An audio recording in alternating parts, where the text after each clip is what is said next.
نحمد ونصلی علی رسول الکریم اما بعد اعوذ باللہ من الشیطان الرجیم بسم اللہ الرحمن الرحیم وَإِذْ تَأَذَّنَ رَبُّكَ لَيَبْعَثَنَّ عَلَيْهِمْ إِلَى يَوْمِ الْقِيَامَةِ مَنْ يَسُومُهُمْ سُوءَ الْعَذَابِ إِنَّ رَبَّكَ لَسَرِيعُ الْعِقَابِ وَإِنَّهُ لَغَفُورٌ رَحِيمٌ وَقَطَّعْنَاهُمْ فِي الْأَرْضِ أُمَمًا مِّنْهُمُ الصَّالِحُونَ وَمِنْهُمْ دُونَ ذَلِكَ وَبَلَوْنَاهُمْ بِالْحَسَنَاتِ وَالسَّيِّئَاتِ لَعَلَّهُمْ يَرْجِعُونَ فَخَلَفَ مِن بَعْدِهِمْ خَلْفٌ وَرِثُوا الْكِتَابَ يَأْخُذُونَ عَرَضَ هَٰذَا الْأَدْنَىٰ وَيَقُولُونَ سَيُغْفَرُ لَنَا وَإِنْ يَأْتِهِمْ عَرْضٌ مِثْلُهُ يَأْخُذُوهُ وَلَمْ يُؤْخَذْ عَلَيْهِمْ مِيثَاقُ الْكِتَابِ أَلَّا يَقُولُوا عَلَى اللَّهِ إِلَّا الْحَقَّ وَدَرَسُوا مَا فِيهِ وَالدَّارُ الْآخِرَةُ خَيْرٌ لِّلَّذِينَ يَتَّقُونَ أَفَلَا تَعْقِلُونَ وَالَّذِينَ يُمَسِّكُونَ بِالْكِتَابِ وَأَقَامُوا الصَّلَاةَ إِنَّا لَا نُضِيعُ أَجْرَ الْمُصْلِحِينَ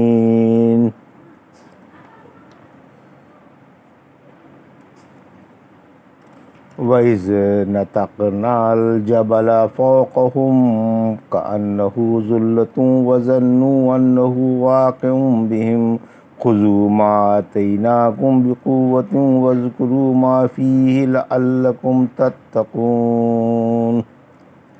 ابھی آپ نے سورہ اعراف کی آیت 167 سے 171 کی تلاوت سماعت فرمائی۔ ان آیتوں کا ترجمہ اور تفسیر اس طرح ہے: وَإِذْ تَأَذَّنَ رَبُّكَ لَيَبْعَثَنَّ عَلَيْهِمْ إِلَى يَوْمِ الْقِيَامَةِ مَنْ يَسُومُهُمْ سُوءَ الْعَذَابِ إِنَّ رَبَّكَ لَسَرِيعُ الْعِقَابِ وَإِنَّهُ لَغَفُورٌ رَحِيمٌ۔ آیت 167 ترجمہ: یاد کرو جب آپ کے رب نے یہ بات بتا دی کہ وہ یہودیوں پر قیامت تک کسی نہ کسی ایسے شخص کو ضرور مسلط رکھے گا جو انہیں بدترین سزائیں پہنچاتا رہے گا۔ واقعی آپ کا رب جلدی سزا دینے والا ہے اور وہ واقعی بڑی بھاری مغفرت و رحمت والا بھی ہے۔ یہ تھا ترجمہ سورہ اعراف کی آیت 167 کا۔ تفسیر: نافرمانی کی سزا دائمی ذلت، یعنی ان نافرمانوں پر قیامت تک کسی نہ کسی ایسے حاکم کو مسلط رکھا جائے گا جو انہیں بدترین سزائیں دیتا رہے گا اور طرح طرح سے ستاتا رہے گا۔ یہ قیامت تک ذلیل و خوار رہیں گے اور لوگوں سے دبے رہیں گے۔ خود موسیٰ علیہ السلام نے ان پر 7 سال تک یا 13 سال تک محصول لگایا۔ آپ ہی نے سب سے پہلے محصول لگایا تھا۔ پھر یہودیوں پر ہمیشہ دوسروں ہی کی حکومت رہی، کبھی یونانیوں کی، کبھی کشانیوں کی، کبھی کلدانیوں کی اور کبھی عیسائیوں کی۔ یہ ہر ایک کے عہد حکومت میں ذلیل و خوار رہے اور ٹیکس دیتے رہے اور انہیں کبھی ذلت کی پستی سے ابھرنا نصیب نہیں ہوا۔ اسلامی عہد میں بھی ان سے برابر جزیہ وصول کیا جاتا رہا۔ آخر میں یہ لوگ دجال کے ساتھ مل کر مسلمانوں سے لڑیں گے اور مسلمان عیسیٰ علیہ السلام کے ساتھ مل کر ان کا استحصال کر دیں گے۔ یاد رکھو، حق تعالیٰ نافرمانوں سے جلدی ہی حساب لیتا ہے اور انہیں ان کے کیفر کردار تک پہنچا دیتا ہے۔ ہاں، جو سچے دل سے توبہ کر لے اور رب کے آگے جھک جائے، اللہ اسے معاف فرما کر اس پر اپنا رحم بھی فرما دیتا ہے۔ عذاب کے ساتھ رحمت کا بیان بھی آتا ہے تاکہ کوئی نا امید نہ ہو۔ اللہ کثرت سے ترغیب و ترہیب ایک ہی جگہ بیان فرماتا ہے تاکہ امید و خوف کے درمیان لوگ رہیں، ایک طرف اس سے ڈرتے بھی رہیں اور دوسری طرف اس کی رحمت کے امیدوار بھی رہیں۔ وَقَطَّعْنَاهُمْ فِي الْأَرْضِ أُمَمًا مِّنْهُمُ الصَّالِحُونَ وَمِنْهُمْ دُونَ ذَلِكَ وَبَلَوْنَاهُمْ بِالْحَسَنَاتِ وَالسَّيِّئَاتِ لَعَلَّهُمْ يَرْجِعُونَ۔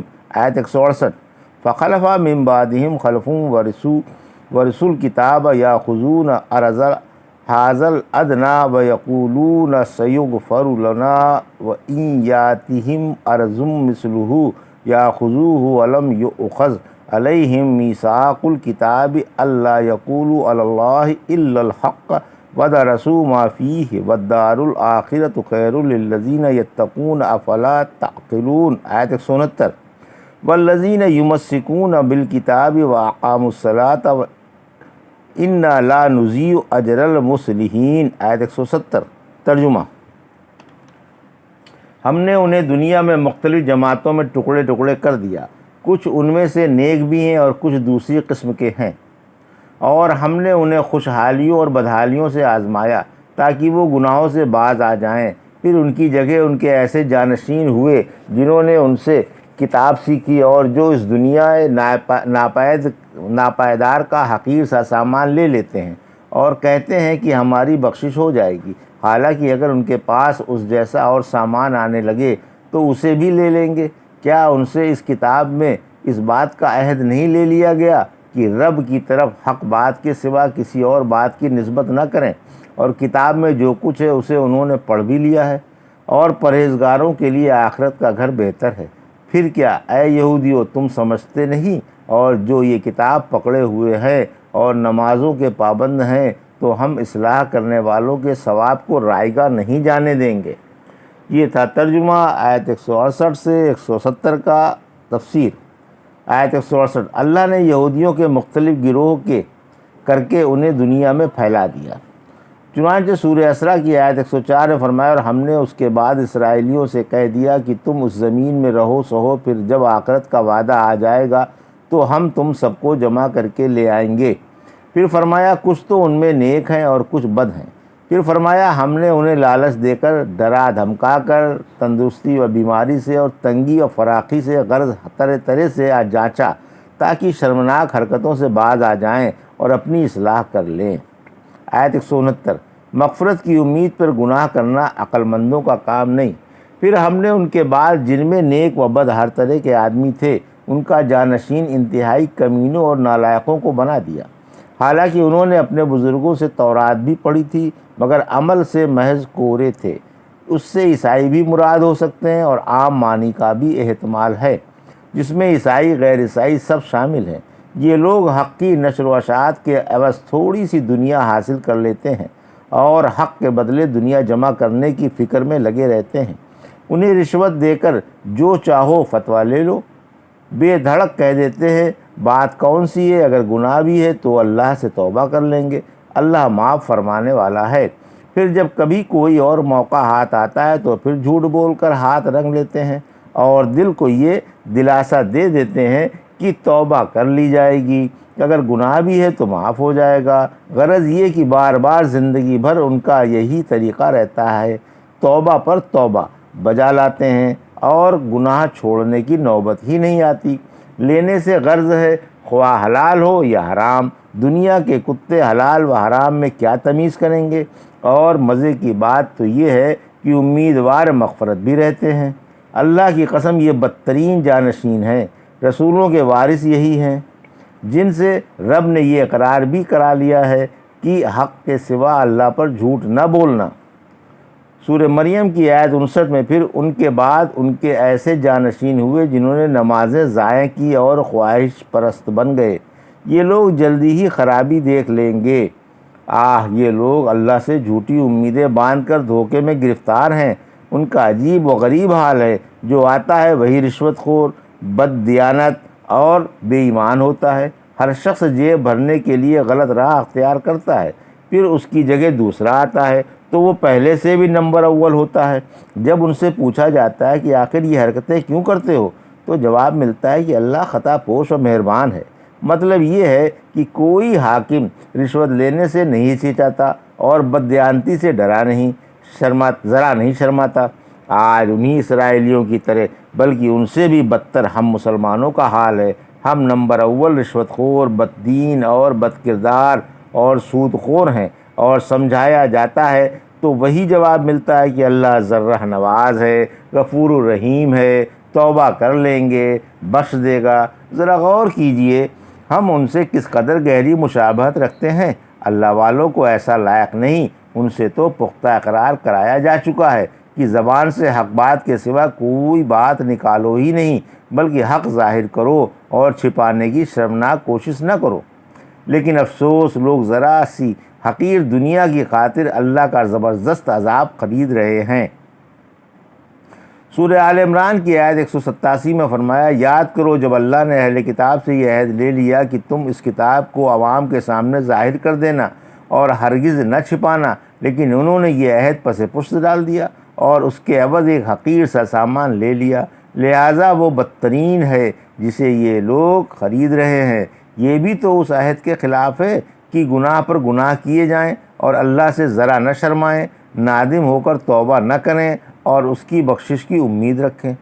پھر فرمایا پارساؤں کے لیے دنیا سے کہیں بہتر آخرت ہے، یعنی اگر تم گناہوں سے بچتے رہو، اللہ سے ڈرتے رہو، اس کی حرمتوں کے پردے نہ پھاڑو، خواہش کے پرستار نہ بنو اور رب ہی کے پجاری اور اطاعت گزار رہو، تو تمہارے لیے آخرت کی سعادتیں ہیں جو اس دنیا ناپائیدار کے مقابلے میں بڑی اہم ہیں۔ افسوس تم اتنی سی بات بھی نہیں سمجھتے، کیوں تمہاری عقلوں پر پردہ پڑ گیا؟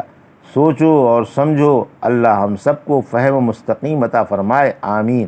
آیت 170 قرآن و حدیث پر عمل کرنے والوں کی تعریف۔ ان کی تعریف ہے جو اللہ کی کتاب مقدس قرآن پر عمل پیرا ہیں اور اس کی روشنی میں رحمت للعالمین کے نقش قدم پر چلتے ہیں، رب کے احکام پر خوشی خوشی عمل کرتے ہیں اور ممنوعات سے پرہیز کرتے ہیں اور نماز باقاعدہ پابندی سے خوشی خوشی اور پورے شوق و ذوق سے ادا کرتے ہیں۔ فرمایا واقعی یہی لوگ اپنی اصلاح میں لگے ہوئے ہیں۔ پھر بھلا اللہ ایسے مخلصوں کے ثواب کو کیسے ضائع فرما سکتا ہے؟ اسی لیے فرمایا کہ اللہ اصلاح کرنے والوں کے ثواب کو ضائع نہیں فرماتا۔ وَإِذْ نَتَقْنَا الْجَبَلَ فَوْقَهُمْ كَأَنَّهُ ظُلَّةٌ وَظَنُّوا أَنَّهُ واقع بِهِمْ خُذُوا مَا آتَيْنَاكُمْ بِقُوَّةٍ وَاذْكُرُوا مَا فِيهِ لَعَلَّكُمْ تَتَّقُونَ۔ آیت 171 ترجمہ۔ یاد کرو جب ہم نے ان پر پہاڑ چھت کی طرح اٹھا لیا تھا اور انہیں یقین ہو گیا تھا کہ اب ان پر گرا، ہم نے کہا ہم نے تمہیں جو کتاب دی ہے اسے مضبوط تھام لو اور اس کے احکام یاد رکھو تاکہ متقی بن جاؤ۔ یہ ترجمہ تھا آیت 171 کا تفسیر۔ آیت 171 نافرمانی سے کوہ طور کا سروں پر معلق ہونا۔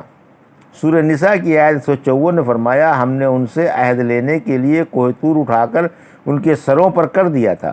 طور کو فرشتے اٹھا کر لے آئے تھے۔ جب موسیٰ علیہ السلام کا غصہ ٹھنڈا ہو گیا اور آپ نے تختیاں اٹھا لیں اور اسرائیلیوں کو سرزمین مقدس کی طرف لے کر روانہ ہو گئے تو آپ نے اللہ کے احکام پیش کیے۔ انہیں یہ احکام دشوار معلوم ہوئے اور ماننے سے انکار کر دیا۔ پھر اللہ کے حکم سے فرشتے طور کو اٹھا کر لے آئے اور ان کے سروں پر لا کر معلق کر دیا۔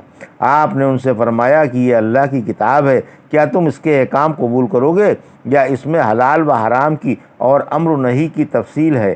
بولے اس کے احکام ہمیں سمجھا دیجئے، اگر آسان ہوئے تو مان لیں گے۔ فرمایا سنے بغیر ہی مان لو۔ بولے نہیں، جب آپ کے بار بار اصرار پر بھی انکار ہی کرتے رہے تو اللہ نے پہاڑ کو حکم دیا، پہاڑ اکھڑ کر آسمان میں اڑا اور ان کے سروں پر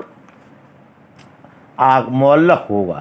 موسیٰ علیہ السلام نے فرمایا تم نے اللہ کا فرمان نہیں سنا کہ وہ کیا فرما رہا ہے؟ اس کا حکم ہے کہ تورات کو بلا چوں چرا مان لو ورنہ یہ پہاڑ تمہاری ہڈی پسلی ایک کر دے گا۔ آخر خطرہ دیکھ کر سب سجدے میں گر گئے اور پہاڑ گرنے کے ڈر سے بائیں آنکھ تو سجدے گاہ پر تھی اور دائیں آنکھ سے پہاڑ دیکھ رہے تھے کہ کہیں گر نہ جائے۔ آج تک یہودیوں کا یہی سجدہ ہے۔ ان کا خیال ہے کہ اللہ نے اس سجدے سے اپنا عذاب ہٹا لیا تھا۔ پھر جب کلیم اللہ نے تختیاں کھولیں تو ان میں تورات تھی جسے اللہ نے اپنے ہاتھ سے لکھا تھا۔ فوراً روئے زمین کے تمام پہاڑ، درخت اور پتھر کانپ اٹھے۔ آج بھی یہودی جب تورات کی تلاوت کرتے ہیں تو کانپ اٹھتے ہیں، ان کی پیشانیاں جھک جاتی ہیں۔ یہ تھا سورہ اعراف کی آیت 167 سے 171 کا ترجمہ اور تفسیر جو ابھی آپ نے سماعت فرمائی۔ بارک اللہ لی و لکم فی القرآن الحکیم و نفعنی وایاکم بآیات الذکر الحکیم۔